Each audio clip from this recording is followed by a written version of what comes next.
கர்த்தருடைய நாமத்துக்கு மகிமை உண்டாகட்டும். 1 பேதுரு 2ஆம் அதிகாரம் 11வது வசனம். பிரியமானவர்களே, அந்நியர்களும் பரதேசிகளுமாய் இருக்கிற நீங்கள் ஆத்துமாவுக்கு விரோதமாய் போர் செய்கிற மாமிச இச்சைகளை விட்டு விலகி என்று எழுதுகிறார். இதில் நம்ம இன்னைக்கு கவனிக்க போகிறது என்னென்னா, முக்கியமாக இந்த போர் செய்கிறங்கிற வார்த்தையில் கொஞ்சம் முக்கியமான கவனத்தை நம்ம செலுத்த போகிறோம். போர் செய்கிற, வேஜிங் வார், போர் செய்கிற அப்படின்னு ஒரு வார்த்தை வருதில்ல, அதில் கவனம் செலுத்த போகிறோம். நீங்கள் உங்கள் ஆத்மாவுக்கு விரோதமாய் போர் செய்கிற மாமிச இச்சைகள். இந்த வார்த்தை என் மனசை கொஞ்சம் ஆழமாக பட்டுக்கிட்டே இருந்தது. போர் நடக்குதா, போர் செய்யுதா, பைபிளில் அப்படியெல்லாம் இருக்குதா அப்படின்னு நீங்கள் கவனிச்சிங்கன்னா, இதுக்கு ஒத்து போகக்கூடிய இதே சிந்தனை உள்ள பல இடங்களிலே வரக்கூடிய வசனங்களை நம்ம கூட்டி சேர்க்கும்போது 2 விதமான போர் நடக்கிறதாக வேதத்தில் எழுதப்பட்டிருக்கிறது. யாருக்கு இந்த போர்? ஒவ்வொரு விசுவாசிக்கும் இந்த போர் இருக்கிறது. ஒவ்வொரு விசுவாசிக்கும் எதிராக போர் நடக்கிறது. அப்படியானா நமக்கு அடிப்படையாக எதிரிகள் இருக்காங்க. எதிரிகள் இருந்தால் தானே போர் நடக்கும். அப்போ நமக்கு எதிரிகள் இருக்கிறார்கள். ஆகவே நமக்கு போர் இருக்கிறது. 2 விதமான போர் இருக்கிறது. நமக்கு எதிரிகள் 3 பேர் இருக்கிறாங்க. ஒன்று பிசாசு, இன்னும் ஒன்று உலகம், இன்னும் ஒன்று மாமிசம். இந்த 3 எதிரிகள் இருக்கிறார்கள். உலகம், மாமிசம், பிசாசு, 3 எதிரிகள். யுத்தம் 2 வகையானது. கவனித்துக் கொள்ளுங்கள், யுத்தம் 2 வகையானது. ஒன்று உள்ளே நடக்கக்கூடிய யுத்தம், மற்றொன்று புறம்பே நடக்கின்ற யுத்தம். இந்த 2 யுத்தங்களை பற்றியும் வேதாகமத்தில் பல வசனங்கள் எழுதப்பட்டிருக்கிறது. ஒரு யுத்தம், பிசாசு நமக்கு பலவிதமான சிக்கலான சூழ்நிலைகளையும் மனிதர்களையும் தூண்டிவிட்டு நமக்கு எதிராய் நடத்துகின்ற யுத்தம். நீங்கள் இந்த விதமான யுத்தத்தை பற்றி எபேசியருக்கு எழுதின நிருபம், பவுல் எபேசியருக்கு எழுதின நிருபம் 6ஆம் அதிகாரத்தில் இந்த வெளியே நடக்கக்கூடிய யுத்தங்களை பற்றி விவரமாக விளக்கமாக எழுதியிருக்கிறார். 10வது வசனத்திலிருந்து, எபேசியர் 6:10, கடைசியாக என் சகோதரரே, கர்த்தரிலும் அவருடைய சத்துவத்தின் வல்லமையிலும் பலப்படுங்கள்.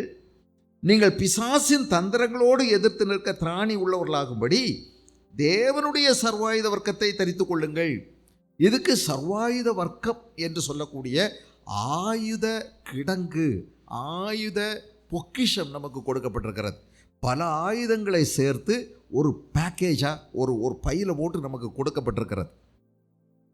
அப்போது ஆயுதங்கள் பலதும் நமக்கு அதுக்கென்று அளிக்கப்பட்டிருக்கிறது. இது புறம்பே நடக்கக்கூடிய ஒரு யுத்தம். அப்போ அதில், ஏனெனில் மாம்சத்தோடும் இரத்தத்தோடும் அல்ல.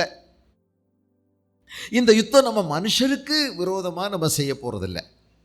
ஆனால் மனுஷர் தான் நம்மளை எதிர்க்க போகிறாங்க. மனுஷர் தான் நம்மளை எதிர்ப்பாங்க. அதிகாரங்கள் தான் எதுக்கும், அதிகாரிகள் தான் நமக்கு விரோதமாக சூழ்ச்சி செய்வாங்க.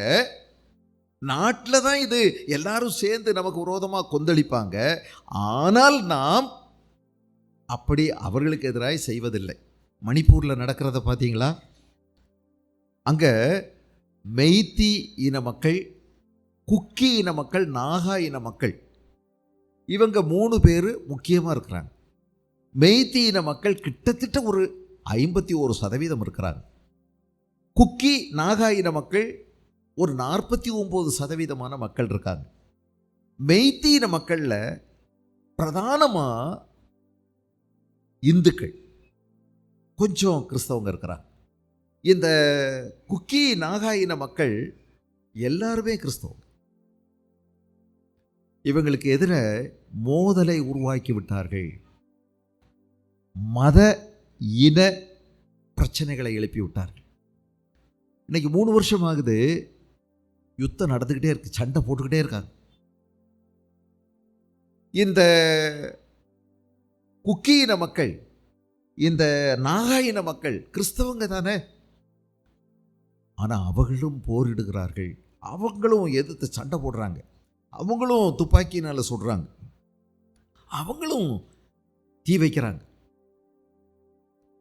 நிறைய சர்ச்சுகளை தீ வச்சு அழிச்சிட்டாங்க. ஊழியக்காரங்க பலரையும் சுட்டு கொண்டுட்டாங்க. ஒரு 2 வாரத்துக்கு முன்னாடி கூட முக்கியமான 4 ஊழியர்களை கொண்டுட்டாங்க. சமாதானம் பேச போனவங்களை பேசி முடித்து சாப்பிட்டுட்டு அவங்க வீடுகளுக்கு திரும்பும்போது வழியிலேயே காரை குறுக்கே நிப்பாட்டி தடுத்து ஷூட் பண்ணிட்டாங்க. ஊழியக்காரங்க மட்டும் இல்லை, டிரைவர்கள், அவங்களோடு கூட சேர்ந்து பயணம் செய்த பலரும் அந்த துப்பாக்கி சூட்டில் இறந்து போயிட்டாங்க. ஆனாலும் அந்த ஊழியக்காரங்களை பற்றி தான் அதிகமாக பிரதானமாக பேசிகிட்டு இருந்தாங்க. ஒன்று கவனிச்சுக்கிடுங்க, இப்போது இந்த கிறிஸ்தவர்களுக்கு எதிராக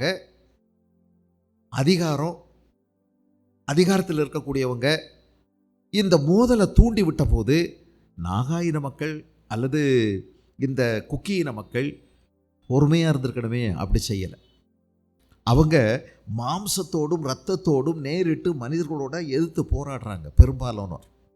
அதனால் இன்னும் ஒரு பிரச்சனை முடிவுக்கு வரல. தேவனை நோக்கி கூப்பிட்டுருக்கலாம். அவங்களில் நிறைய பேர் அப்படி ஒரு எண்ணத்துக்கு வரல, நாமளும் எதிர்த்து அடித்தா தான் நம்ம நிலை நிற்க முடியும் அப்படின்னு சொல்லி அவங்க நினச்சி தாக்குதல்களை அவங்களும் தொடுக்கிறாங்க. ஆனால் சமாதானத்தை பற்றி பேசுகிற ஊழியர்கள், சபைகள் இருக்கத்தான் செய்யுது. சமாதானத்தை விரும்புகிறவங்க நிறைய பேர் இருக்கத்தான் செய்கிறாங்க. ஆனாலும் பெரும்பாலானவங்க பதிலுக்கு பதில், பழிக்கு பழி, வெட்டுக்கு வெட்டு, சூடுக்கு சூடுன்னு அவங்க நடக்கிறாங்க. நம்முடைய யுத்தம் மாம்சத்தோடும் இரத்தத்தோடும் அல்ல. ஆனால் மனுஷர் தான் நம்மளை எதுக்க போகிறாங்க. துரைத்தனங்கள், அதிகாரங்கள், இப்பிரபஞ்சத்தின் அந்தகார லோகாதிபதிகளோடும் வானமண்டலத்தில் உள்ள பொல்லாத ஆவிகளின் சேனைகளோடும் நமக்கு போராட்டம் உண்டு. பிசாசோடும் அவருடைய தூதர்களோடும் அதிகாரத்தில் இருக்கிறவங்க மூலமாக, ஆட்சி பீடத்தில் இருக்கவங்க மூலமாக, அரசியல் பிரமுகர்கள் மூலமாக நமக்கு போராட்டம் உண்டு. அப்போ நீங்கள் இதுக்கு என்ன விதமான ஆயுதங்களை பயன்படுத்தணும் அப்படின்னு சொல்லி வரிசையாக சொல்லியிருக்க. அதான் சர்வாயுத வர்க்கம். ஒரு கூட்டு ஆயுதம் நமக்கு கொடுக்கப்பட்டிருக்கிறது. எதையும் தனித்தனியாக பிரித்து பார்க்காம எல்லாத்தையும் நீங்கள் சேர்த்து பயன்படுத்தினா தான் வெற்றி நிச்சயம். ஆக இதில் எந்த இது ரொம்ப கூர்மையானது, எது வலுவானது, எதை வைக்கலாம், எதை தவிர்க்கலாம் அப்படிங்கிற பேச்சுக்கு வழியே கிடையாது. இந்த முழு தேவனுடைய சர்வாயுத வர்க்கத்தை நீங்கள் எடுத்துக்கொள்ள வேண்டும். ஒன்றையும் விட முடியாது. அங்கே எழுதியிருக்குது என்னெல்லாம்: சத்தியம் என்னும் கச்சையை உங்கள் அறையில் கட்டினவர்களாயும், நீதி என்னும் மார்க்கவசத்தை தரித்தவர்களாயும், சமாதானத்தின் சுவிசேஷத்திற்குரிய ஆயத்தம் என்னும் பாதரட்சியை கால்களில் தொடுத்தவர்களாயும், பொல்லாங்க நெய்யும் அக்னி அஸ்திரங்களை எல்லாம் அவித்து போடத்தக்கதாக எல்லாவற்றுக்கும் மேலாக விசுவாசம் என்னும் கேடயத்தை பிடித்து கொண்டவர்களாய் நில்லுங்கள். மட்டுமல்ல, இரட்சண்யம் என்னும் தலைசீரா, தேவவசனமாகி ஆவியின் பட்டயம், அதோடு கூட எப்பொழுதும் எல்லா விதமான வேண்டுதல்களோடும் ஜெபத்திலே விழிப்பாக இருப்பது. இதுதான் ஒரு சர்வாயுத வர்க்கம். இது தேவன் நமக்கு கொடுத்திருக்கிறார். இப்போ இந்த யுத்தம் வெளியில் நடக்கக்கூடிய யுத்தம். நமக்கு வெளியிலிருந்து நமக்கு சத்துரு கொண்டு வரக்கூடிய தாக்குதல்கள் பல்வேறு கோணங்களில் வரலாம். இது மாதிரி நிறைய நாடுகளில், இஸ்லாமிய நாடுகளில் அல்லது மற்ற நாடுகளில், கம்யூனிச நாடுகளில் கிறிஸ்தவர்கள் பாடுபடுகிறார்கள். நம்முடைய இந்தியாவில் இன்றைக்கு கிறிஸ்தவர்களுக்கு எதிராக போராட்டங்கள் கட்டவிழ்த்து விடப்பட்டிருக்கின்றன. ஆக அநேக கிறிஸ்தவர்கள் இப்படிப்பட்ட பாடுகளை அவர்கள் நிறைவேற்றி கொண்டிருக்கிறார்கள். அநேகர் சிறைச்சாலையில் கிடக்கிறார். இது ஒரே மாதிரி எல்லாருக்கும் இல்லை. ஆனால் நம்ம எல்லாருக்குமே இந்த போராட்டம் வெளியிலிருந்து இருக்கத்தான் செய்யும். நீங்கள் இருக்கக்கூடிய பகுதிகளில் உங்கள் குடும்பத்துக்குள்ளேயே உங்களுக்கு எதிராக பலவிதமான வார்த்தைகளை பிரயோகிப்பாங்க. பல நேரங்களில் உங்களை விமர்சிப்பாங்க. உங்களுடைய தேவன் மேல் உள்ள அன்பை தப்பாக புரிஞ்சுக்கிடுவாங்க. உங்கள் விசுவாசத்தை அவங்க தவறாக புரிஞ்சுக்கிடுவாங்க. நிச்சயமாக உங்களை வெறுப்பாங்க. பல விதங்களில் உங்களை அந்நியராக பார்ப்பாங்க. அதுக்குரிய போராட்டங்கள் இருக்கத்தான் செய்யும். நீங்கள் பக்கத்து வீட்டுக்காரங்கள்ட்ட சண்டை போக வேண்டாம். யார் கூடயும் நீங்கள் மல்லுக்கு நிற்க வேண்டியதில்லை. நீங்கள் உபயோகிக்க வேண்டிய ஆயுதம் என்னன்னு இங்கே கொடுத்துருக்கு. இது வெளியே நடக்கிற யுத்தம். இது பிசாசும் அவனுடைய சேனையும் மனிதர்களை எல்லாம் தூண்டிவிட்டு செய்யக்கூடிய யுத்தம். யோபுக்கு விரோதமாக நேரடியாக பிசாசே களத்தில் இறங்கிட்டான். பார்த்தீங்களா? ஒரு தனி மனிதனுக்கு எதிராக பிசாசே களத்தில் இறங்கிட்டான். அவன் வேற யாரையும் தூண்டி விட்டான். பக்கத்தில் இருந்த சபேரியர் இவங்களையெல்லாம் கொண்டு வந்து அந்த வயல்களை எல்லாம் தீக்கரையாக்கி அங்கே இருந்த ஆடு மாடுகளையெல்லாம் பிடிச்சிட்டு போய் அதெல்லாம் செஞ்சான். அதுக்கு பிறகு அவன் நேரடியாக களத்தில் குதிச்சிட்டான். ஒரு பெரிய காற்றை அடித்தான். காற்று அடித்த போது அந்த வீடு முழுவதும் 4 பக்கமும் மோதி உடைஞ்சி கீழே விழுந்தது. 10 பிள்ளைகளும் அப்பமே நசுங்கி செத்து போனார்கள். மேலிருந்து அக்கினி அனுப்புனான், வயலெல்லாம் தீப்பிடிச்சு எரிஞ்சது. பிசாசுக்கு எவ்வளோ சக்தி இருக்குது பாருங்கள், அவனுடைய வல்லமையை பாருங்கள். நேரடியான மோதல். ஆனாலும் இந்த யோபு தேவனிடத்தில் விசுவாசத்தில் உறுதியாக இருந்தார் அந்த போராட்டங்கள் எல்லாம். சரி, இது வெளியிலிருந்து வர்றது. இது மாதிரி நிறைய பைபிளில் இருக்கு. இன்னொரு போராட்டம் இருக்குது. அந்த போராட்டம் தான் இப்போ நம்ம வாசித்த பகுதியில் எழுதப்பட்டிருக்கிறது.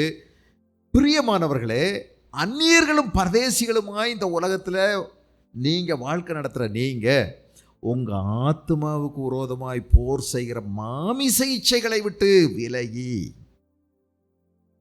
இது இன்னொரு யுத்தம். இது எனக்கு உள்ளுக்குள்ளே நடக்கக்கூடிய யுத்தம். ஒவ்வொரு தேவனுடைய பிள்ளைக்கும், இயேசு கிறிஸ்துவை சொந்த இரட்சகராக ஏற்றுக்கொண்ட ஒவ்வொருவருக்கும் இந்த 2 போராட்டம் உண்டு. ஒன்று வெளியில் இருந்து, மற்றொன்று உள்ளே இருந்து. ஏன்னா நம்முடைய எதிரி உலகம், மாமிசம், பிசாசு என்று 3 இருக்கிறது. மாமிசம் என்ற ஒரு எதிரி நமக்குள்ளே இருக்கிறது. ஆக இந்த போராட்டம் தவிர்க்கவே முடியாது யாராலை. நிச்சயம் உங்களுக்கு இருக்கு. நீங்கள் தேவனுடைய பிள்ளையாக இருந்தால், இயேசுவை சொந்த இரட்சகராக ஏற்றுக்கொண்டவர்களாக இருந்தால், ஒவ்வொரு நாளும் நீங்கள் இந்த போராட்டத்தை சந்திப்பீர்கள்.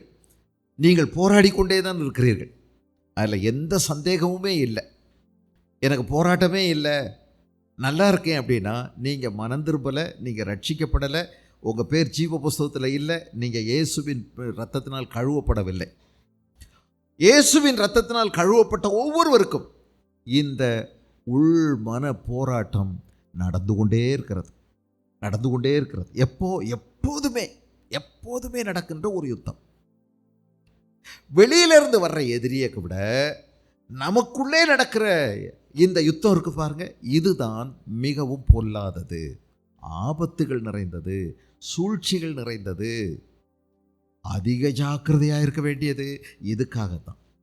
ஏன்னா வெளியிலிருந்து வர்ற எதிரியை கூட நம்ம துல்லியமாக சில நேரங்களில் கண்டுபிடிச்சிடலாம். எதிர்த்து நாம் சர்வாயுத வர்க்கத்தை வச்சு போராடி மேற்கொள்ளலாம். ஆனால் எனக்குள்ளே இருக்குது பாருங்க ரகசிய எதிரி, எனக்குள்ளே என்னுடைய இருதயத்துக்குள்ளே இருக்கக்கூடிய பழைய சுபாவம், ஆதாமிடமிருந்து என்னுடைய பெற்றோர்கள் வழி வழியாய் அவர்கள் மூலமாய் எனக்கு கிடைத்த என்னுடைய இந்த பழைய சுபாவம், இது எனக்குள்ளே இருந்து கொண்டு போர் செய்கிறது. இது வஞ்சனையான எதிரி, இது தந்திரமான ஒரு எதிரி. நான் பயப்பட வேண்டியது எனக்கு உள்ளே இருக்கக்கூடிய இந்த மாமிச இச்சை. பல நேரங்களிலையும் இது என்னை ஜெயித்து விடுகிறது. இந்த போராட்டம் நடந்து கொண்டே இருக்கிறது. சாகிற அன்னைக்கு வரைக்கும், கடைசி மூச்சு போகிற வரைக்கும் இந்த போராட்டம் எனக்குள் ஓய்வதே இல்லை. இந்த போராட்டம் இருந்து கொண்டே இருக்கு. வேதம் இதை குறித்து பல இடங்களில் இப்படி போராட்டம் இருக்கிறது என்று வேதம் சொல்லுகிறது. கலாத்தியர் 5ஆம் அதிகாரம், கலாத்தியர் 5ஆம் அதிகாரம் இப்போ வாஸ்தவம். நாம் வாசித்தது 1 பேதுருவில் 2ஆவது அதிகாரம் 11ஆவது வசனம். கலாத்தியர் எடுத்து பாருங்க, 5ஆவது அதிகாரம் 17ஆவது வசனம். 17, மாமிசம் ஆவிக்கு விரோதமாகவும் ஆவி மாம்சத்துக்கு விரோதமாகவும் இச்சிக்கிறது. நீங்கள் செய்ய வேண்டும் என்று இருக்கிறவைகளை செய்யாதபடிக்கு இவைகள் ஒன்றுக்கொன்று விரோதமாயிருக்கிறது. பார்த்தீங்களா, ஒன்றுக்கொன்று விரோதமாக இருக்கிறது. அப்போ எனக்குள்ள அதுக்கு முன்னாடி உள்ள 15ஆவது வசனத்தை 5:15 கலாத்தியர் நீங்கள் வாசித்தீங்கன்னா, நீங்கள் ஒருவரை ஒருவர் கடிந்து பட்சித்தீர்களானால் அழிவீர்கள். அப்படி ஒருவரில் ஒருவர் அழிக்கப்படாதபடிக்கு எச்சரிக்கையாக இருங்கள். பின்னும் நான் சொல்லுகிறது என்னவென்றால், ஆவிக்கேற்றபடி நடந்து கொள்ளுங்கள், அப்பொழுது மாமிச இச்சைகளை நிறைவேற்றாதிருப்பீர்கள். மாமிசம் ஆவிக்கு விரோதமாகவும் ஆவி மாம்சத்துக்கு விரோதமாகவும் இச்சிக்கிறது. மாம்சத்தின் கிரியைகள் வெளியரங்கமாக இருக்கின்றன. பின்னாடி எழுதியிருக்கு பாருங்க, மாம்சத்தின் கிரியைகள் வெளியரங்கமாக இருக்கின்றன. என்ன?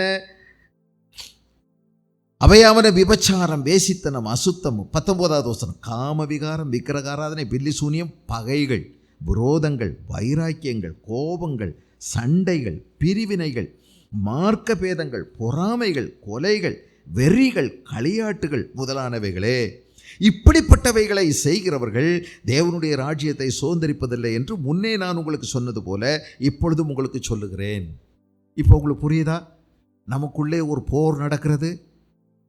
இதுக்கு முக்கியமாக தலைமை தாங்கிறது யார்? இந்த போரை முன்னின்று நடத்தி கொண்டிருப்பது யார்? நம்முடைய பழைய சுபாவம். ஆக நமக்கு எதிரி யாருங்க?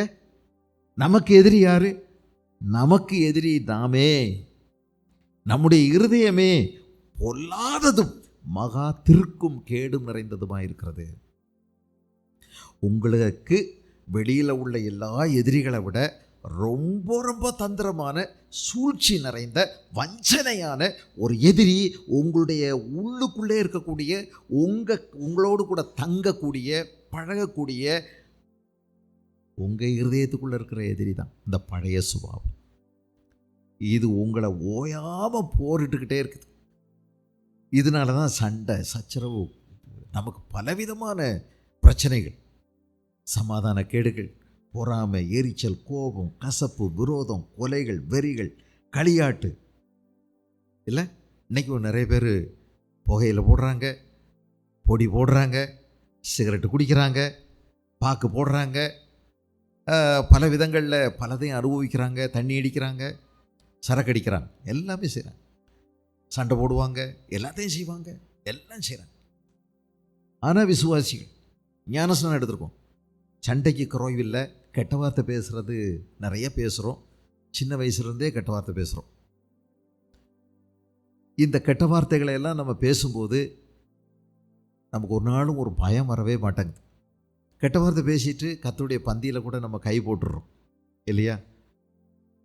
குடிச்சிட்டு வர்றோம், பயமே இல்லை. சாராயத்தை, தண்ணியை, சரக்கோட சர்ச்சுக்கு வர்றோம்.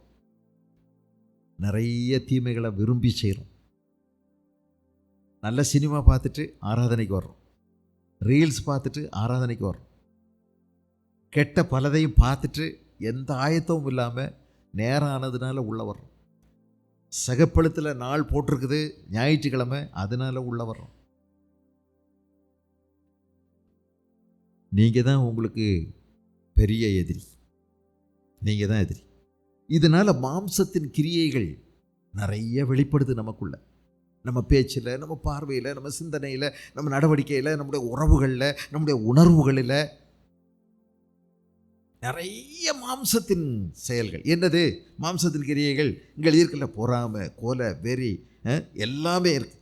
வைராக்கியம், விரோதம், கோபம், சண்டை, பிரிவினை. ஏதாவது நம்ம மாற்றுறோமா? மாற்ற மாட்டோம். நம்ம இதை கொண்டுக்கிட்டே அலைகிறோம். இது நாம் மாம்சத்துக்குரியவர்களாக நம்ம இருக்கிறோம். இந்த கலாத்தியர் ஆனாலும் சரி, ரோமருடைய நிருபமானாலும் சரி, நீங்கள் நல்லா கவனிச்சிங்கன்னா ரொம்ப தெளிவாக சொல்லியிருக்கு. பவுல் இன்னும் எழுதுகிறாரு 1 கொரிந்தியரில், நீங்கள் மாம்சத்துக்குரியவர்கள், ஆவிக்குரியவர்கள்னு இதில் 2 சாரார் இருக்காங்க. கிறிஸ்தவர்களுக்குள்ள, விசுவாசிகளுக்குள்ள 2 சாரார். நீங்கள் நல்லா கவனிச்சிங்கன்னா, நீங்கள் 24வது வசனம் கலாத்தியரில் இருக்கிறதுனால அதையே நம்ம வாசித்துருவோம் ஒரு தடவை. 24 5:24, கிறிஸ்துவினுடையவர்கள் தங்கள் மாம்சத்தையும் அதன் ஆசை இச்சைகளையும் சிலுவையில் அறைந்திருக்கிறார்கள். நாம் ஆவியினாலே பிழைத்திருந்தால் ஆவிக்கேற்றபடி நடக்க கடவோம். வீண் புகழ்ச்சியை விரும்புறது, ஒருத்தர் கோபம் ஊட்டுறது, ஒருவர் மேல் ஒருவர் பொறாமை கொள்வது, இல்லை, நமக்குள்ளே ஏற்படுகிற பல்வேறு விதமான ஆணவம், கர்வம், பெருமை, எல்லாமே இந்த மாம்சத்தின் கிரியைகள். ஆவிக்கேற்றபடி நடந்துக்கிட்டீங்கன்னா நீங்கள் மாம்சத்தின் கிரியைகளை நிறைவேற்ற மாட்டீங்க அப்படின்னு சொல்லியிருக்கு. 18வது வசனத்தை பாருங்க, ஆவியினாலே நடத்தப்படுவீர்களானால் நீங்கள் மாம்சத்தின் நீங்கள் நியாயப்பிரமாணத்துக்கு கீழ்ப்பட்டவர்கள் அல்ல. 16வது வசனத்தை பாருங்க, 5:16, கலாத்தியர், பின்னும் நான் உங்களுக்கு சொல்லுகிறது என்னவென்றால், ஆவிக்கேற்றபடி நடந்து கொள்ளுங்கள், அப்பொழுது மாமிச இச்சையை நிறைவேற்றாதிருப்பீர்கள். உங்களுக்கு புரியுதா? இந்த மாம்சத்தின் கிரியைகளை நிறைவேற்றாமல் இருக்கிறதுக்கு ஆவிக்கேற்றபடி நடந்து கொள்ள வேண்டும். பரிசுத்தாவியினால் நாம் நிரப்பப்பட்டு காணப்பட வேண்டும். பரிசுத்தாவியானவரால் நாம் வழி நடத்தப்பட வேண்டும். இதுதாங்க பெந்தேகோஸ்தே அனுபவம். பெந்தேகோஸ்தே அனுபவங்கிறது நான் நகை போடாமல் இருக்கிறதில்லை, நான் வெள்ளை சீலை கட்டுறதில்லை, நான் முடிய பின்னுறதில்லை இப்போது, அல்லது நான் மீசை வைக்கிறதில்லை, அல்லது நாங்கள்லாம் இப்படி ஒரு பரிசுத்த சத்திய சபைக்கு நாங்கள் போயிட்டுருக்கோம், எங்களுக்கு ஆராதனை இவ்வளவு நேரம் நடக்கும், நாங்கள் எல்லா வாரமும் கர்த்தருடைய பந்தியில் பங்கெடுக்கிறோம், நாங்கள்லாம் தசமபாகம் ஒழுங்காக கொடுத்துருவோம், நாங்கள் சுவிசேஷ வேலையில் ரொம்ப அதிகமாக ஈடுபாடு காமிப்போம், இது நாங்கள் வந்தால் சர்ச்சுக்குள்ளே வந்தால் அந்நிய பாஷை பேசுவோம், அபிஷேகம் பெற்றிருக்கிறோம், எங்களுக்கு அனாயிண்டிங் இருக்குது, எங்களுக்கு அக்கினி அபிஷேகம் ஆண்டவர் கொடுத்துருக்காரு, இதெல்லாம் சொல்லி பெருமை அடையும் போது, இதை விட்டு வெளியே போகும்போது, இந்த 4 சுவருக்கு வெளியே போகும்போது உங்களுக்குள்ள பொறாமை இருக்கா, எரிச்சல் இருக்கா, கோபம் இருக்கா, கசப்பு இருக்கா, விரோதம் இருக்கா, பிரிவினை இருக்கா, சண்டை இருக்கா, சமாதான குறைவு இருக்கா? யோசித்து பார்த்தீங்களா? அங்கே தான் நாம் ஆவிக்கேற்றபடி நடந்து கொள்ள வேண்டும்.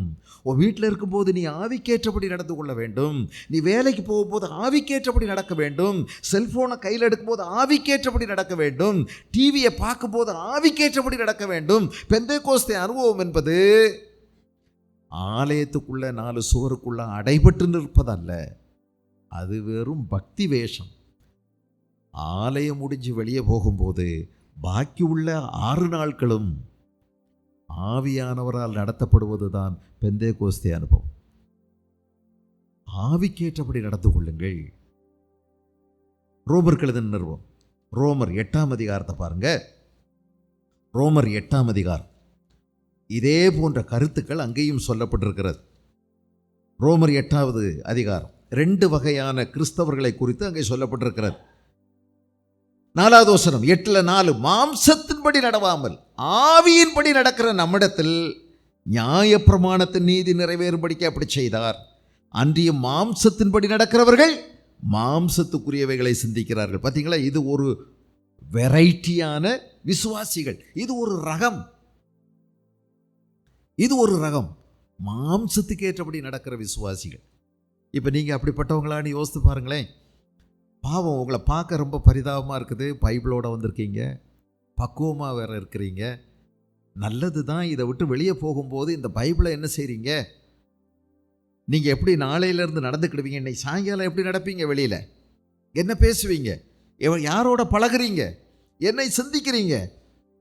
மாம்ச இச்சையின்படி நடக்கிறோமா? ஒரு இடத்துல திருடுறோமா?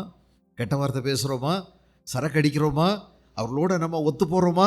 கலீர் பாருங்க, மாம்சத்தின்படி நடக்கிறவர்கள் மாம்சத்துக்குரியவைகளை சிந்திக்கிறார்கள். 5வது வசனம், ஆவியின்படி நடக்கிறவர்கள் ஆவிக்குரியவைகளை சிந்திக்கிறார்கள். பார்த்தீங்களா, நீங்கள் பூமியில் இருந்தாலும் பரலோகத்துக்குரிய சிந்தையோடு வாழ்வீர்கள். அதுதாங்க பெந்தேகோஸ்தே அனுபவம். பரலோகத்தின் சிந்தையில் வாழ்வீங்க. நீங்கள் உங்கள் உடம்பு இங்கே இருக்கும், உங்கள் மனசு மேலே இருக்கும். ஏன்னா உங்கள் பொக்கிஷம் மேலே இருக்குது. பொக்கிஷம் எங்கே இருக்குதோ அங்கே தான் இதயம் இருக்கும்னு ஏசுராஜா சொன்னார். நீங்கள் மேலானவைகளை நாடி தேடுவீங்க, பூமிக்குரியவைகளை அல்ல. இதெல்லாம் சும்மா சின்ன விஷயங்கள், அற்ப விஷயங்கள், அற்ப வழக்குகள்.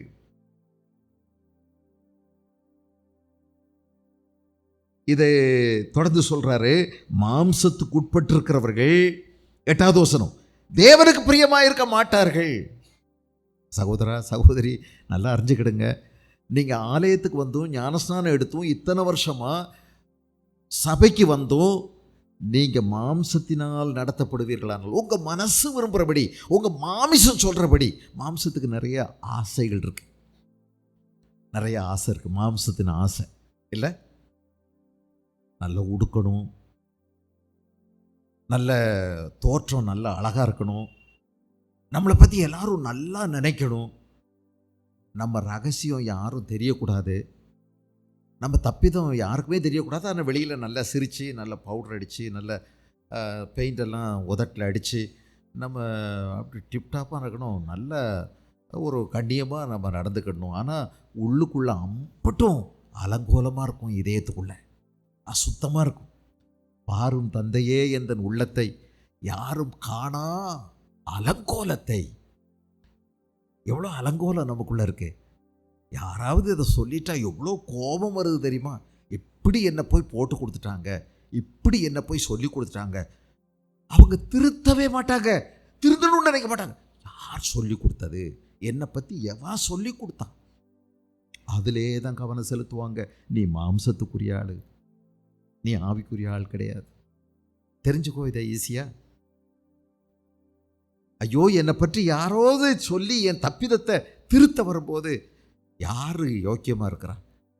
யார் யோக்கியமாக இருக்கா?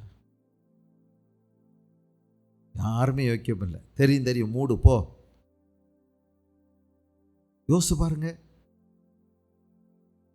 நீ மாம்சத்துக்குரியவன். சண்டை, சச்சரவு, கசப்பு, விரோதம், வைராக்கியம், பொறாமை. 1 கொரிந்தியர்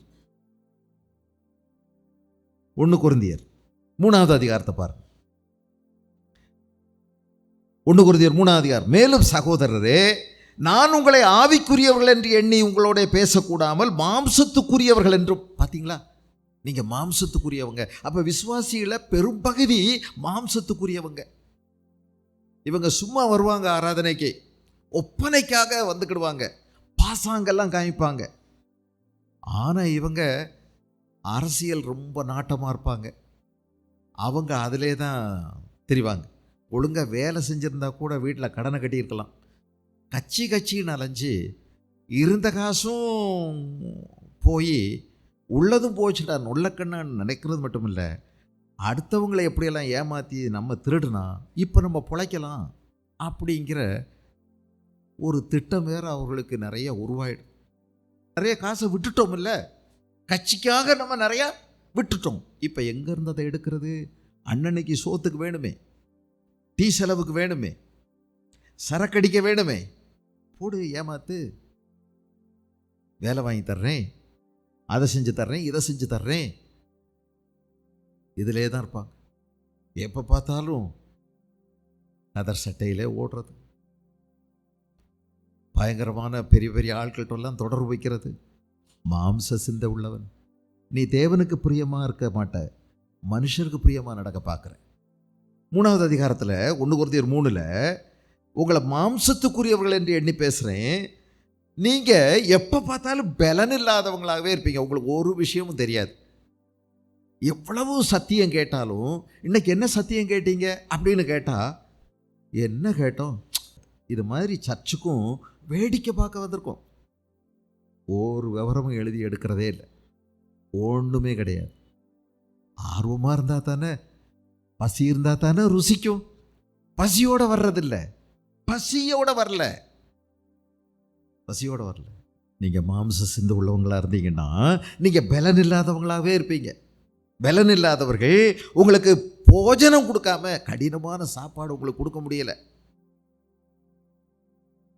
உங்களுக்கு என்ன கொடுக்க வேண்டியதாக இருக்குது? நீங்கள் மாம்சத்துக்குரியவளாக இருக்கிறபடியால் உங்களுக்கு பலன் இல்லை, அதனால பாலை குடிக்க கொடுத்தேன். பால். சர்ச்சுக்கு வந்து எத்தனை வருஷம் ஆச்சு? 20 வருஷம். ஆனால் சூப்புறது என்னது? பால் பாட்டில் சூப்பிக்கிட்டே போகிறேன். 20 வருஷமாக சூப்புற வேலை தான் பால் பாட்டில் சூப்புறது. நம்ம இன்னும் நம்ம கைனால் அள்ளி கடினமான உணவை சாப்பிட்றதில்லை. அப்படி நமக்கு பலம் இல்லை. எவ்வளோ துக்கப்படுவோம். ஒரு குழந்தை பாலே சாப்பிட்டுட்டு இருக்குது, எப்போ பார்த்தாலும் பால் புட்டியவே சப்பிக்கிட்டு இருக்குதுன்னா, அதில் சரிங்க ஒரு 1.5 வயசு வரைக்கும் தானே, அது 6 மாதம் முதல்ல நம்ம வேறு சாப்பாடு இணை உணவு கொடுக்க ஆரம்பிக்கிறோம். சரி, ஒரு 1.5 வயசு பால் குடிக்கலாம். அது பிறகு தள்ள வேண்டியது இருக்குது, குழந்தைய கொஞ்சம் தள்ளி வைக்க வேண்டியது இருக்குது. அது நல்ல சாப்பாடை, பக்குவமான சாப்பாடை, கடினமான சாப்பாடை அது ஜீரணிக்க பழகி கொள்ள வேண்டும், உட்கொள்ள பழகணும். ஆனால் நாம் அப்படி இல்லை. எப்போ பார்த்தாலும் அப்படியே தான். எப்போ ஒன்றுமே இல்லை, நம்மள எந்த மாற்றமும் இல்லை. பாருங்கள், பொறாமை, வாக்குவாதம், பேதங்கள் உங்களுக்குள் இருக்கிறபடியால் நீங்கள் மாம்சத்துக்குரியவர்களாக இருந்து மனுஷ மார்க்கமாக நடக்கு. அதே பாவம்தான், அதே சோதனையில் விழுந்துக்கிட்டே இருக்கிறது. நாங்கள் சோதனைக்கு உட்பட பண்ணாதபடி விழித்திருந்து ஜெபம் பண்ணுங்க அப்படின்னு சொல்லி இயேசுராஜா சொன்னார். இந்த பரமண்டலங்களில் இருக்கிற எங்கள் பிதாவே இதில் இன்னைக்கு சோதனையிலிருந்து எங்களை இன்றைக்கு விடுவிக்கணும் அப்படின்னு சொல்லி ஜெபம் பண்ண சொன்னார். நம்ம ஒரு நாள் ஜெபம் பண்ணதே கிடையாது. நமக்கு சோதனையே ஒரு பிரச்சனையே கிடையாது. வந்தால் வருது, சோதனையில் அடிச்சுட்டே போகுது அது பாட்டுக்கு. அந்த சோதனையோடு நம்ம அடிச்சுட்டு போக போகிறோம், அடித்து கொண்டு போக போகிறோம். இச்சை தானே, இச்சை வருகுது. இச்சையில் நம்ம சிக்குண்டு அதில் என்ன ஆகிறோம்? இச்சையில் சிக்குண்டு அதில் பிடிப்பட்ட உடனே இச்சையானது கற்பம் தரிக்குது. யாக்கோபு சொல்கிறார், இச்சையானது கற்பம் தரிக்கிறது. இச்சை கற்பம் தரித்து என்ன ஆகும்? இச்சை கற்பம் தரித்த பிறகு அது பாவத்தை பிறப்பிக்குது. அது ஒரு குட்டி போடுது பாருங்க, அது வயிற்றில் கன்சீவ் ஆகுது. அதுக்கு ஒரு கால நேரம் சில நேரம் எடுத்துக்கிடுது. அப்படியே சின்னதாக ஒரு காதல் ஆரம்பிக்குதா, அப்படியே சர்ச்சுக்கு வந்துட்டு போகும்போதெல்லாம் அப்படியே கண்ணடிச்சுக்கிட்டே இருக்கிறதா. இது தீவிரமாகிறதுக்கு கொஞ்சம் கொஞ்சம் நாளாகும் இல்லை? சில நேரம் ஹாய் வாட்ஸ்அப்பில் ஒன்று போடணும் இல்லை, அப்புறம் குட் நைட் அப்படின்னு ஒன்று போடணும் இல்லை, அப்புறம் ஸ்வீட் ட்ரீம் அப்படின்னு ஒன்று வரணும் இல்லை, அப்புறம் டார்லிங் அப்படின்னு ஒன்று போடணும் இல்லை. இதெல்லாம் போகிறதுக்கு என்ன ஆகுது? இதுதான் இந்த இந்த கற்பகாலம். இச்சை கற்பம் தரிக்குது. இப்போ இச்சை கற்பம் தரிச்ச உடனே ஒரு நாள் நல்ல நாள் பார்த்து திடீர்னு பரப்பிடுவாங்க ரெண்டு பேரும். இன்னைக்கு ஸ்கூல் இருக்குது, இன்னைக்கு காலேஜ் இருக்குது, ஆனால் அவங்க ஸ்கூலுக்கும் போகிறதில்ல, காலேஜுக்கும் போகிறதில்ல. இச்சையானது கற்பம் தரிக்கிறது, அதுக்கு ஒரு காலம் எடுக்குது. சில நேரம் 2 நாளில், சில நேரம் பஸ்ஸிலேயே காதல் வந்துடும்ல ஒரே நேரத்தில். ஒரு சில நிமிடங்கள்லேயே இச்சை கற்பம் தரித்து பாவத்தை பாவம் பூரணமாகும் போது அது செயலாக மாறுது. பார்த்தீங்களா? மரணத்தை பிறப்பிக்கும். இச்சையானது கற்பம் தரித்து பாவத்தை பிறப்பிக்கும். பாவம் பூரணமாகும் போது மரணத்தை பிறப்பிக்கும். அப்புறம் என்னெல்லாம் கேவலம் இருக்குது, எவ்வளோலாம் அவமானம் இருக்குது, வீட்டுக்குள்ளே குத்து வெட்டு நடக்குது, அப்புறம் கௌரவ கொலைகள் நடக்குது. அப்புறம் போய் கம்பி எண்ணிட்டு இருக்க வேண்டியதேன். ஒன்றையும் பார்க்கறதில்ல, வயசெல்லாம் பார்க்கறதில்ல. 18 வயசுன்னு சொல்லியிருக்காங்க, அதுக்கு முன்னே காதலிக்கிறது. 8ஆம் வகுப்புலே காதலிக்கிறது, 9ஆம் வகுப்புலே காதலிக்கிறது. ஆனால் நீ சர்ச்சுக்கு வேற வர்ற, மாம்சத்துக்குரியவன் இல்லையா? இந்த இச்சை உனக்குள்ள போர் செய்தே, அடையாளம் கண்டுபிட்டியா? நீ உனக்குள் போர் செய்கிற இச்சை, உன் மாம்சத்துக்கு மாம்ச இச்சை உன் ஆத்மாவுக்கு விரோதமாய் போர் செய்கிறது. உனக்கு நீயே குழி பறிச்சுக்கிட்டு இருக்க, உன் தலையில் நீயே மண்ணளி போடுற, உன்னை நீயே கொஞ்சம் கொஞ்சமாக அழிக்கிற. உனக்கு தெரியுதா? இது வாலிபர்களுக்கு மட்டுமில்லை, எல்லாருக்குள்ளேயும் இந்த இச்சை அது குமுறிக்கிட்டே கிடக்குது, கொந்தளிச்சுக்கிட்டே இருக்குது. இது என்னைக்கு தான் ஓயவே ஓயாது. ஆனால் இது மோதல் நடந்துக்கிட்டே இருக்குது. நீங்கள் மாம்சத்துக்குரியவங்க நிறைய சொல்கிறார், வம்பு வழக்கெல்லாம் சொல்கிறார் பாருங்க. உங்களில் ஒருவனுக்கு வேறொருவனுடைய வழக்கு உண்டானால் 6வது அதிகாரம் 1 கொரிந்தியர் 6 நிறைய சண்டை போடுறீங்க, நீங்கள் வழக்கு நிறைய செய்கிறீங்க அப்படின்னு சொல்கிறார். மாம்சத்துக்குரியவங்க தானே. அப்போ மாமிச இச்சை உங்களுக்குள்ளே போர் செய்கிறது இல்லை, நீங்கள் ஒன்றிலையும் விட்டு கொடுக்கறதில்ல. அவர் சொல்கிறாரு, ஏங்க இந்த விசுவாசிகள் கர்த்தருக்கு பிரியமாக நடக்கிறவங்க ஒரு நேரத்தில் ஆண்டவரோடு அரசாள செய்ய போகிறாங்க, தேவதூதர்களை கூட நியாய விசாரணை செய்ய போகிறாங்க. அப்படிப்பட்ட நீங்கள் அற்பமான இந்த சொற்ப வழக்குகளை விட்டுட்டு போயிடக்கூடாதா? ஏன் வாக்குவாதம் செய்கிறீங்க? ஏன் சண்டை போடுறீங்க? ஏன் மோதல்? ஏன் வார்த்தைகளை வேகப்படுத்துறீங்க? ஏன் நம்ம சத்தம் வீதியில் கேட்குது? விட்டுற வேண்டியதானே. அற்ப வழக்குகள், அற்ப வழக்கு. ஏதாவது மாற்ற வேண்டியது இருக்கா? திருத்த வேண்டியது இருக்கா? ஏதாவது நான் திருத்திக்கணுமா? அதைத்தான் பார்க்கணும். ஆனால் நம்ம அப்படி செய்கிறதில்ல. வாக்குவாதம், சண்டை, பொறாமை, எரிச்சல், கோபம், நானா நீயா விட்டு கொடுக்கறதெல்லாம் கிடையவே கிடையாது, நம்ம வாழ்க்கையில் கிடையாது. ஆனால் அவர் சொல்கிறாரு, விட்டு கொடுங்க, விட்டு விடுங்க, நஷ்டத்தை வந்தாலும் கூட பொறுத்துக்கிடுங்க. அதெல்லாம் சும்மா அற்பமான சின்ன சின்ன காரியங்கள். பெரிய பெரிய விஷயங்கள் இருக்கு, அதை பாருங்க. தேவனுடைய மனுஷனே, நீ இவைகளை விட்டு ஓடி தேவ பக்தியை தேடு, அன்பை தேடு, நீதியை தேடு. இதுக்காக நீ அல. இதுதான் அதிக பிரயோஜனமானது. இம்மைக்கும் இனி வரக்கூடிய ஜீவியத்துக்கும் எதிர்காலத்துக்கும் பிரயோஜனமானது நீ நாடாம இந்த உலகத்துக்குரிய சின்ன சின்ன காரியங்களில் சிக்கப்பட்டு சண்டை போட்டுக்கிட்டு வாழ்க்கையை குலைச்சிக்கிட்டு இருக்கிறிய, உனக்குள்ள போர் செய்கிற இந்த மாமிச இச்சைக்கு ஏன் நீ இடம் கொடுத்து நீ தோற்கடிக்கப்படுற? மாம்ச இச்சையை ஜெய் அப்படிங்கிறார். யாக்கோப்பு 4 அதிகாரத்தில் இயேசு கிறிஸ்துவனுடைய அதே வீட்டில் பிறந்த பையன், அந்த மரியாள் யோசேப்பினுடைய மகன்களில் ஒருத்தர் தான் இந்த யாக்கோப்பு. அவர் என்ன சொல்கிறார் பாருங்க, 1வது வசனம் 4:1, உங்களுக்குள்ள யுத்தங்களும் சண்டைகளும் எதனால் வருகிறது? ஏன் வருகிறது?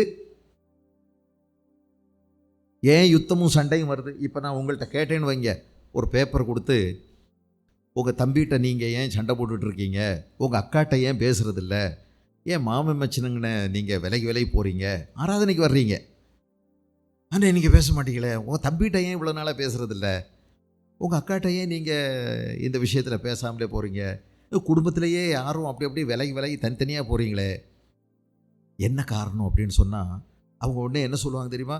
எழுத சொன்னால் போது எக்கச்சக்கமான காரியங்களை சொல்லுவாங்க. ஆனால் பைபிளில் என்ன சொல்லியிருக்கு தெரியுமா? நமக்கு நிறைய காரணம் இருக்குது, அது உங்களுக்கு தெரியாதுங்க, உங்களுக்கு புரியாது சொன்னாலும் அது எங்கே உங்களை வச்சு பேசி என்ன செய்கிறது? அதெல்லாம் நாங்கள் வெளியில் 4 பேரை வச்சு அதெல்லாம் பேசினா தாங்க பஞ்சாயத்தில் ஒழுங்கு வரும். உங்களுக்கு அதெல்லாம் புரியாது. நிறைய விஷயங்கள் இருக்குங்க. 1 2 நான் சொல்லட்டுமா அப்படின்னு ஆரம்பித்தாங்கன்னா அன்னைக்கு முழுவதும் சொன்னாலும் தீராது. கேட்க சே, இவ்வளவு மோசமாக அவங்க செஞ்சுருக்காங்க, அப்படியும் இவங்க எவ்வளோ பக்குவமாக பொறுத்துருக்குறாங்க, எவ்வளோ தாங்கியிருக்காங்க, சே எவ்வளவு இவங்க பொறுமையாக இருந்திருக்காப்பா, ஐயோ அப்படி செஞ்சிட்டாங்களா? இதெல்லாம் ஒரு சைடு. ஆனால் இன்னொரு சைடு இருக்குது. அதை கேட்க போனீங்கன்னா சொல்லவே மாட்டோமே நாம. யாராவது முழு உண்மையை சொல்கிறாங்களா? சொல்ல மாட்டோம். இங்கே எழுதியிருக்கு பாருங்க, உங்களுக்குள்ள யுத்தங்களும் சண்டைகளும் எதனால் வருகிறது? உங்கள் அவயவங்களில் போர் செய்கிற இச்சைகளினால் அல்லவா. இது தேவன் சொல்லி கொடுத்த சூத்திரமுங்க கண்டுபிடிக்கிறதுக்கு. ஏன் சண்டை போடுற, ஏன் வாக்குவாதம் செய்கிற, ஏன் சத்தம் வீதியில் கேட்குது, ஏன் தலையில் அடிச்சாள்ற, ஏன் மண்ணள்ளி போட்டு தூத்துற, ஏன் சாபமான வார்த்தையை சொல்ற, ஏன் வருஷக்கணக்காக பேசாமல் இருக்கிற, ஏன் பொறாமையும் எரிச்சலும் விரோதமும் வைராக்கியமும் மனசுக்குள்ள கொண்டு சுமக்கிற, ஏன்? எழுதியிருக்குது, உங்கள் அவயவங்களில் போர் செய்கிற இச்சைகளினால் அல்லவா. உனக்குள்ள பெரிய சண்டை நடந்துக்கிட்டே இருக்குது. உன்னுடைய இச்சைகள் உனக்குள்ள கடந்து மோதுது. உனக்குள்ள நிறைய சுயநலமான பல சிந்தனைகள் உனக்குள்ள இருக்குது. என்னைக்கு உன் சுயம் சாம்பலாக்க, உடைக்க, சிலுவையில் அறைய பரிசுத்தாவியானவருக்கு நீ விட்டு கொடுப்பியோ, அப்போ உனக்கு உண்மை என்னன்னு புரியும். இது ரொம்ப சின்ன அற்பமான சண்டை, ரொம்ப சின்ன அற்பமானது, இதை ஒரே ஒரு செகண்டில் சரி பண்ணிடலாம். ஆனால் நம்ம அப்படி செய்ய மாட்டோம். இதை வச்சுக்கிட்டே அலைவோம், இதை சுமந்துக்கிட்டே அலைவோம். உனக்குள்ள ஒரு யுத்தம் நடக்குது. நீ யுத்தத்தில் ஈடுபட்டிருக்க. உன் மாமிசம் உன் ஆவிக்கு விரோதமாக போர் செய்து, உன் ஆத்மாவுக்கு விரோதமாக, உன் ஆத்மாவை கொண்டு போய் நரக குழியில் தள்ள, தேவனை விட்டு பிரிக்க, நாசமாக்க எடுக்கக்கூடிய ஒரு பெரிய யுத்தம் நடந்துக்கிட்டு இருக்கு. நீ இப்போ எதுக்கு ஒத்துழைக்கிற, எதோட ஒத்து போகிற? இப்படி வேத வசனம் நிறைய விஷயங்களை சொல்லுது. 7வது அதிகாரம் ரோமர்களது நிருபம், ரோமர் 7. ஒரு விசுவாசியினுடைய போராட்டத்தை பாருங்க. ரோமர் 7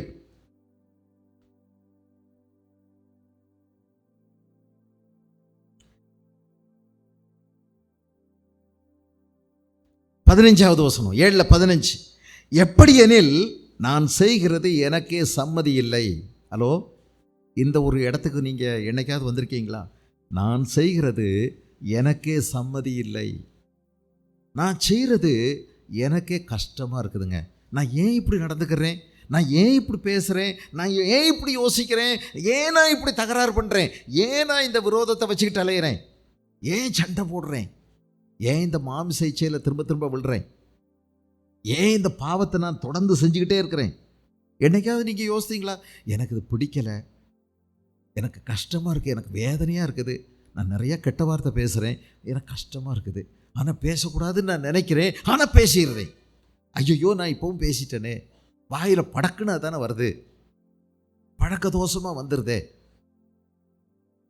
தண்ணியடி கூடாதுன்னு தான் நினச்சேன், ஆனால் அதை அவங்கள பார்த்த உடனே அவங்க கூட பேசின உடனே அந்த சரக்கடிக்கிற ஞாபகம் வந்துருச்சு. அதே தான், அதே பழக்கம்தான்.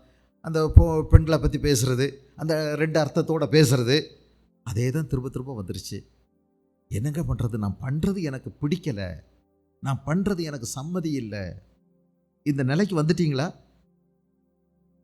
ஒருத்தர் இதை அனுபவிச்சர் தான் எழுதுகிறார் பாருங்க. என்ன எழுதுகிறாரு? நான் செய்கிறது எனக்கு சம்மதி இல்லை, நான் எப்படின்னு நான் செய்கிறது எனக்கு சம்மதி இல்லை, எனக்கே நான் செய்கிறது விரும்பலை, நான் செய்கிறத நானே விரும்பலை, நான் விரும்புகிறதை செய்யாமல் நான் வெறுக்கிறதையே செய்கிறேன். என்ன போராட்டம் பார்த்தீங்களா? போராட்டம் உங்களுக்கு புரியுதா? இந்த போராட்டம் உங்களுக்கு இருக்கா?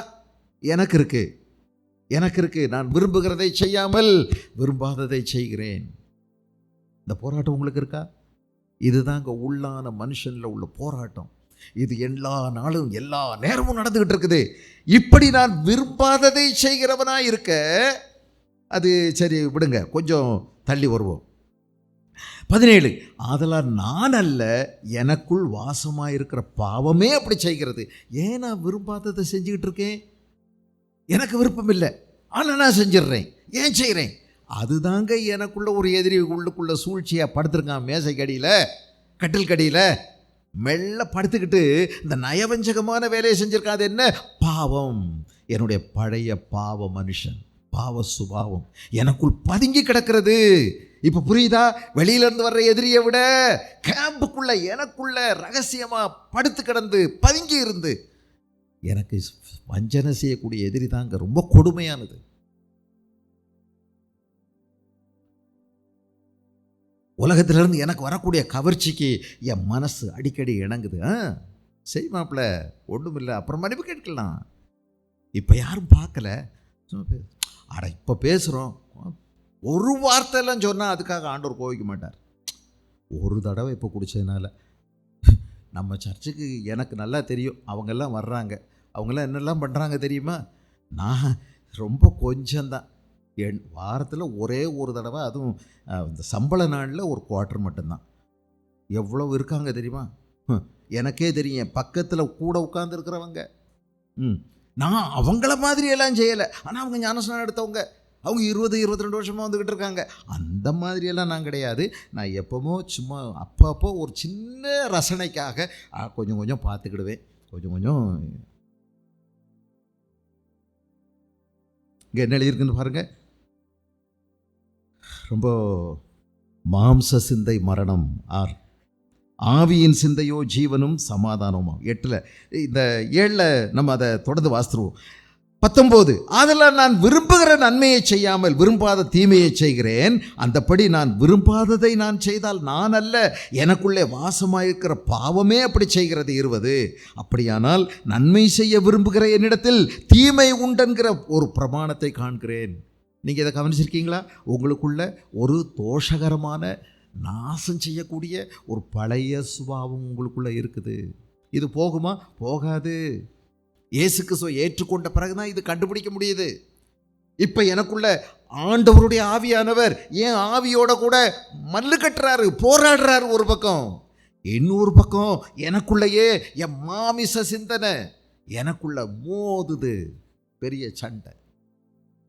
ஒரு பக்கம் கர்த்தருடைய ஆவியானவர், நீ தேவனுடைய பிள்ளை, இதிலிருந்து விலகியிரு, துன்மார்க்கனுடைய ஆலோசனை நடக்காத, பாவியுடைய வழியில் நிற்காத, பரியாசக்காரனுடைய உட்கார்மிடத்தில் உட்காராதன்னு சொல்லி என்கிட்ட பேசுகிறாரு, போராடுறாரு. அவர் என் மேலே ரொம்ப வைராக்கிய வாஞ்சியாக இருக்கிறாரு. மகனே, நீ உலகத்தின் மேலே ரசிக்காத, உலகத்தை நேசிக்காத, இது தேவனுக்கு விரோதமான பகைன்னு அவர் சொல்கிறாரு. ஆனால் எனக்கு மாமிசத்தில் எனக்கு இதெல்லாம் தான் இஷ்டமாக இருக்குது. ஆண்டவர் கீழ்ப்படியணும்னு தெரியுது, ஆனால் என்னால் முடியலை. நான் எது ஆண்டவருக்கு பிடிக்கலையோ அதை செஞ்சுக்கிட்டு இருக்கேன். எனக்கும் பிடிக்கலை, ஆனால் செய்யாமல் இருக்க முடியலை. இந்த போராட்டம் எனக்குள்ள நடந்துக்கிட்டே இருக்குது. ஹலோ, உங்கள் ஆத்மாவுக்கு விரோதமாய் போர் செய்கிறது இது உங்களுடைய நித்தியத்தை இழக்க வைக்கக்கூடிய ஒன்று, தேவனை விட்டு பிரிக்கக்கூடிய ஒன்று, உன்னை கொண்டு போய் நரக குழியில் தள்ளக்கூடிய ஒன்று. ஜாக்கிரதையா, இங்கே என்ன எழுதியிருக்கு பாருங்க. ஆனபடியினால் நன்மை செய்ய விரும்புகிற என்னிடத்தில் தீமை உண்டென்கிற 21வது வசனம், ஒரு பிரமாணத்தை காண்கிறேன். 23, ஆகிலும் என் மனதின் பிரமாணத்துக்கு விரோதமாய் போராடுகிற வேறொரு பிரமாணத்தை என் அவயவங்களில் இருக்க காண்கிறேன். 2 இருக்குது. ஒன்று ஆவியின் சிந்தை, ஆவியானவர் என் கூட பேசுகிறாரு, போராடுறாரு. இன்னொன்று மாமிச இச்சை என்னோடு கூட போராடுகிறது. இது எனக்குள்ள ஓய்வில்லாமல் இந்த போராட்டம் நடந்துக்கிட்டே இருக்குது. 24வது வசனம், நிர்பந்தமான மனுஷன் நான். ஹலோ, நிர்பந்தமான மனுஷன் நான் அப்படின்னா என்னங்க? நிர்பந்தமான மனுஷன் நான், நிர்பந்தமான மனுஷன் நான். ஐயோ, நான் ஒரு உதவியற்ற மனுஷன், நான் பரிதபிக்கப்படத்தக்க ஒரு மனுஷன், நான் பரிதபிக்கப்படத்தக்க மனுஷன், நான் துர்ப்பாக்கியமான ஒரு மனுஷன்.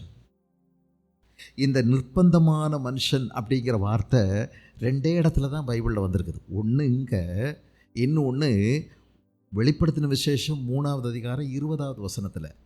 லவோதிக்கேயா சபையை பற்றி ஆண்டவர் பேசும்போது நிர்பந்தமான மனுஷன் அப்படிங்கிற வார்த்தைக்கு அங்கே அர்த்தம் வருது. வாசிடலாமா? வெளிப்படுத்தின விசேஷம் 3:20, நீ உன்னை பற்றி என்ன நினைக்கிற அப்படின்னு போட்டிருக்கு.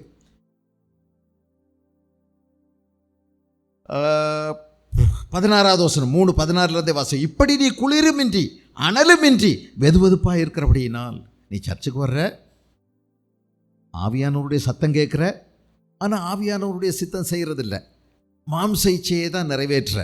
இப்படி செய்யும்போது நீ சர்ச்சுக்கும் வர்ற பாரு, பைபிள் எடுத்துகிட்டு வர்ற பாரு, அதே நேரத்தில் வெளியே போனால் காதல்லையும் விழுற, சரக்கடிக்கவும் செய்கிற, எல்லா அசுத்தமும் எல்லாரையும் போல செய்கிற, சண்டை போடுற, வாயில் வந்ததெல்லாம் பேசுகிறவும், இஷ்டத்துக்கு எல்லார்ட்டையும் சேட் பண்ணுற, எல்லாமே செய்கிற. நீ குளிரும் இல்லை, நீ அனலும் இல்லை. நீ விக்கிரகாராதனை செய்திருந்தா கூட பரவாயில்ல, ஆனால் நீ இப்போ அது செய்கிறதில்ல. நான் இயேசுநாதர் பிள்ளைன்னு வேற சொல்கிறேன், ஆனால் உன் செயலில் முழுவதும் இயேசுவை மறுதலிக்கிற.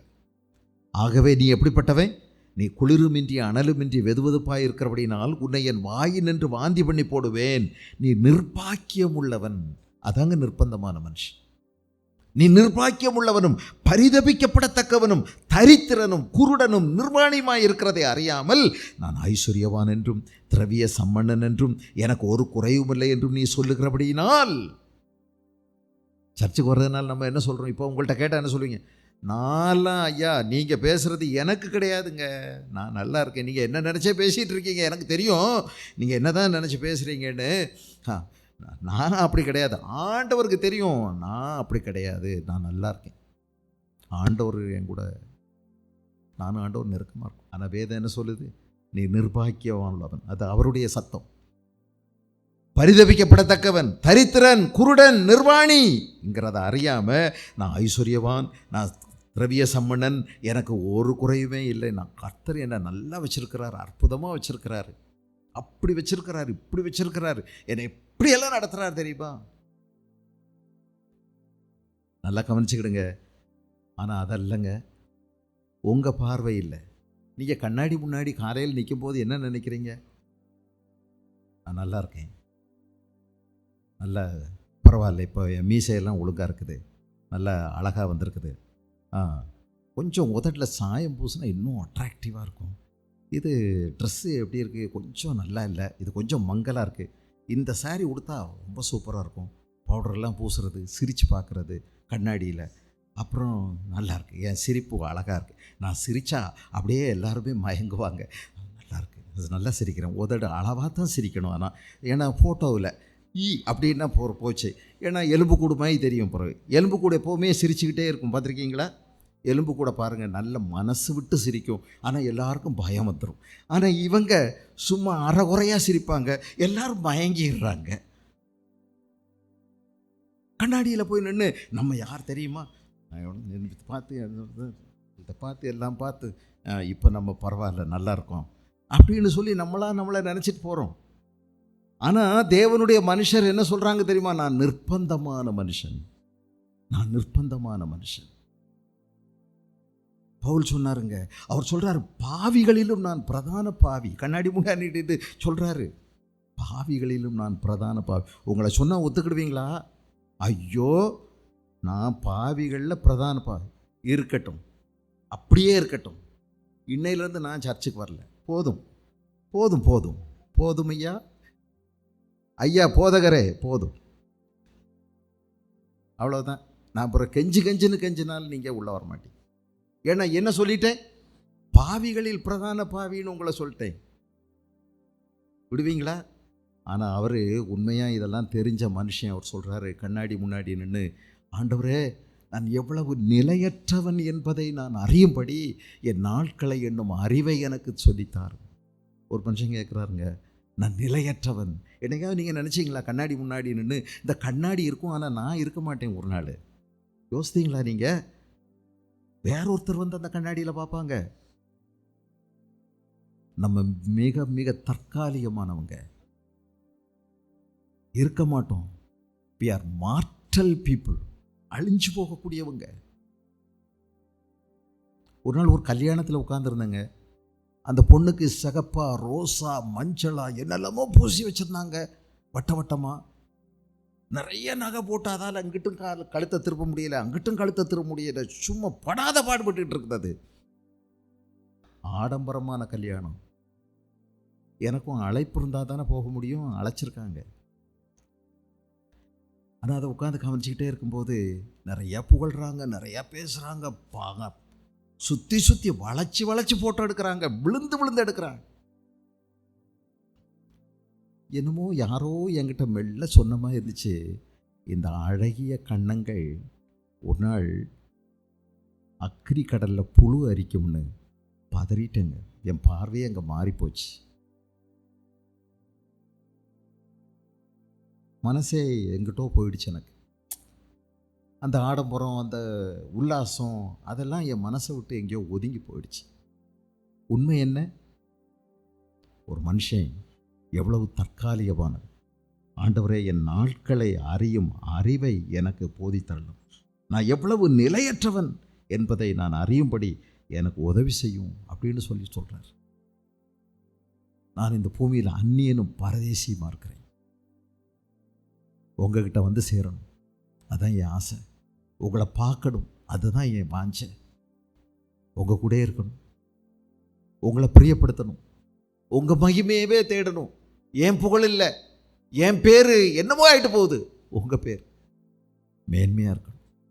அங்கே என்ன எழுதியிருக்கு பார்த்தீங்களா, அந்நியரும் பரதேசியர்களுமாய் இருக்கிற நீங்கள் உங்கள் ஆத்மாவுக்கு விரோதமாய் போர் செய்கிற இச்சைகளை விட்டு விலகி உங்களை பலவிதமாக துன்மார்க்கமாக பேசக்கூடிய ஜனங்கள் நடுவில் உங்கள் நல்நடத்தைகளினால் தேவனை மகிமைப்படுத்துங்கள்னு போட்டிருக்கு. இந்த போராட்டம் நடந்துக்கிட்டே இருக்குதே, இந்த மாமிச இச்சை உங்களுக்குள்ளே போர் செய்கிறதே, உங்களுடைய பழைய மாமிசம் உங்களுக்குள்ளே வேலை செய்தே, என்னங்க வழி? வேதம் அழகாக சொல்லுது, கலாத்தியரில் ஆவிக்கேற்றபடி நடந்து கொள்ளுங்கள், அப்பொழுது மாமிச இச்சையை நிறைவேற்றாதிருப்பீர்கள். உங்களுடைய பழைய மனுஷனை சிலுவையில் அறை. உலகம் எனக்கு சிலுவையில் அறையப்பட்டிருக்குது, உலகம் என்னை கவர்ச்சியாக அட்ராக்ட் பண்ண முடியாது.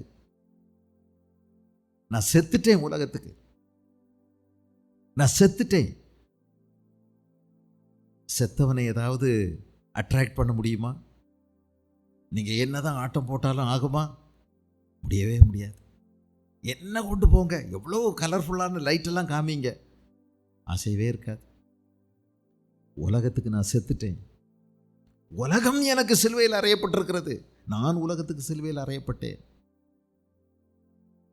இந்த மரணம் சுயத்தை அடிக்கிறது, சாம்பலாக்குறது நடந்துக்கிட்டே இருக்கணும், நடந்துக்கிட்டே இருக்கணும், நடந்துக்கிட்டே இருக்கணும், நடந்துக்கிட்டே இருக்கணும்.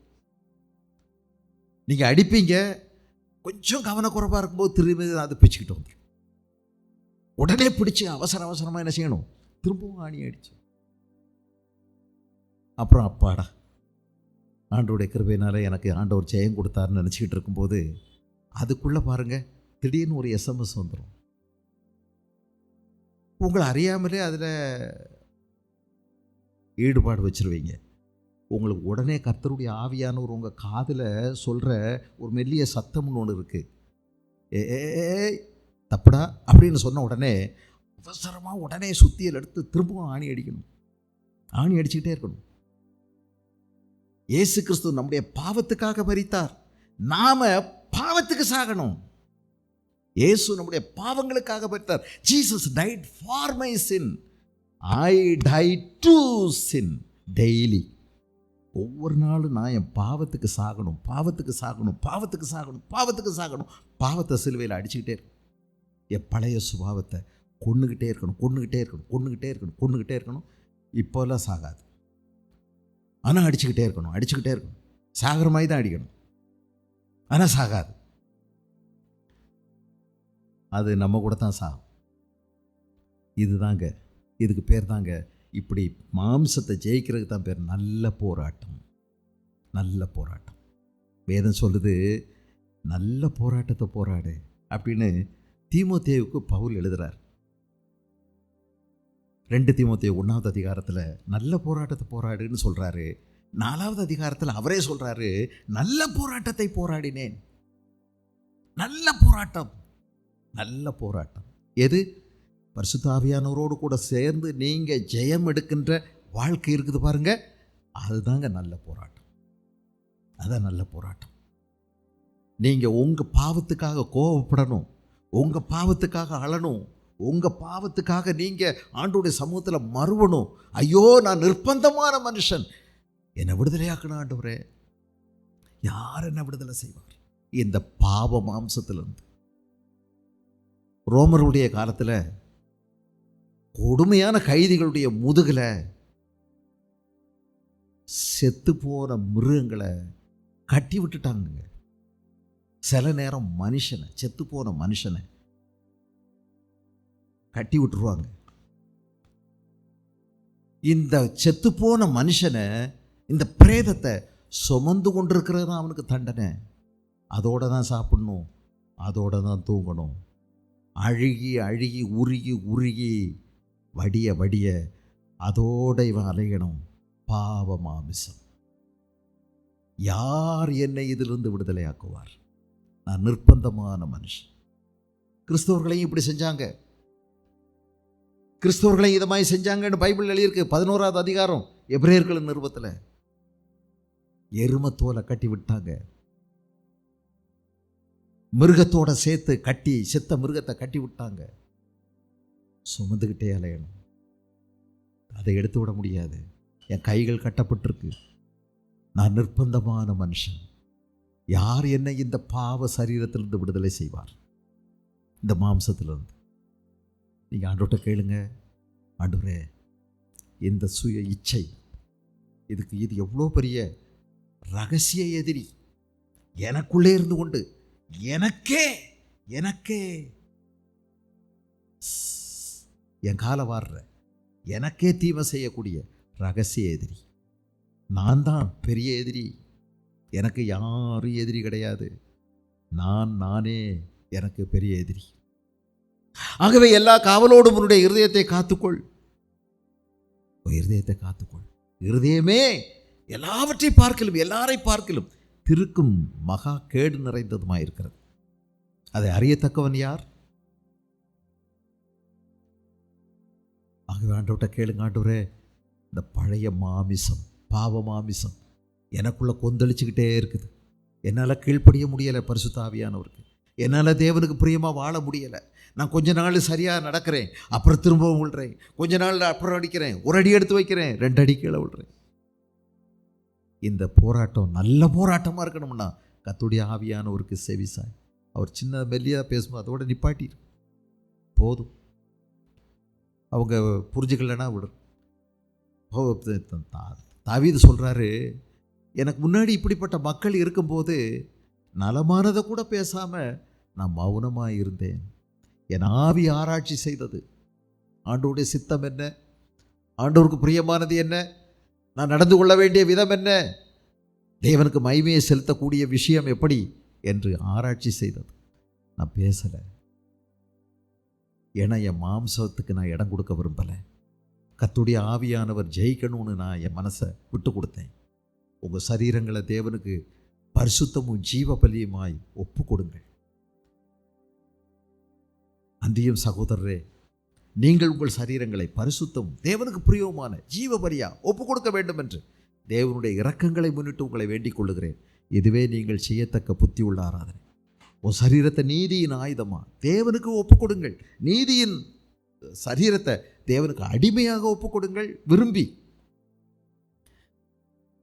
அப்பொழுது கர்த்தருடைய ஆவியானவர் உங்களை நடத்துவார். மாம்சத்தின் இச்சைகளை நம்ம ஜெயிக்க முடியும். அவருடைய பிரசன்னத்தில் யோசித்து பாருங்க, எங்கே இருக்கிறோம்? இந்த போராட்டத்தில் நாம் என்ன செய்கிறோம்? எத்தனை தடவை நம்ம வீழ்ச்சி அடைகிறோம்? இந்த வாரத்திலேயாவது, இந்த வாரத்தில் இருந்தாவது இந்த கர்த்தருடைய ஆவியானவருக்கு நான் கீழ்ப்படிஞ்சு நடக்கணும். இது நல்ல போராட்டம். கர்த்தருடைய ஆவியானவருக்கு கீழ்ப்படிஞ்சு தேவனுக்கு மகிமையை கொண்டு வர்றது தான் அந்த நல்ல போராட்டம். நம்முடைய மாம்சத்தினாலும் நம்முடைய ஆவியினாலும் தேவனை மகிமைப்படுத்துறது தான் அந்த நல்ல போராட்டம். இந்த சாவுக்கேதுவான இந்த சரீரத்தை பரிசுத்த ஆவியானவர் நம்முடைய சித்தத்துக்கு ஏற்றபடி மறுரூபமாக்க விட்டு கொடுக்கறது தான் நல்ல போராட்டம். என் குணம் மாறணும், என் சிந்தனை மாறணும், என் பார்வை மாறணும், என் பேச்சு மாறணும், என் செயல் மாறணும், நான் மறுரூபம் அடையணும், நாளுக்கு நாள் இயேசுவை போல மாறணும், அவருடைய அடிச்சுவட்டில் நடக்கணும். அதுதான் நமக்கு நல்ல போராட்டம்.